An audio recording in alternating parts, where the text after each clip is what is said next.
اوی زکات دتن نفساوی ده پاکش بید. دو اوی زکات سینت نفساوی ده پاکش بید. سه اوی زکات بدتن مالیوی ده پاکش بید. چهار اوی زکات بدت کوملگه مجتمع همی ده پاکش بید. یا ده پاکش بیش چه؟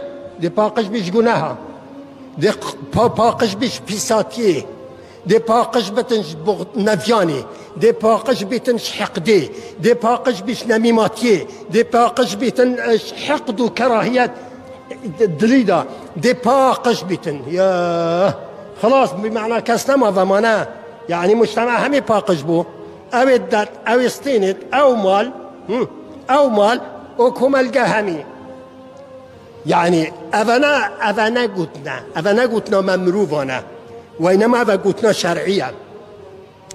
پیغمبر صلى الله عليه وسلم يقول لي بيش حصنوا أموالكم بالزكاة. يا مال خوب پارزن اشترفي بزكاتي، يعني زكاة يبدأ دا مالي هوا پیش نبيت. يعني سبحان الله دي اوي زكاة داتن ديوي پاقش كتنش إيشاكا دلي. يا الله نه إيشا جسدي، إيشا دلي. نزانا إيشا دلي چه؟ الشح، البخل.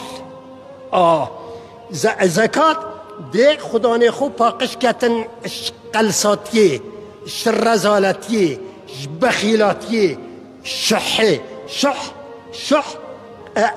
بخلة مع الزيادة.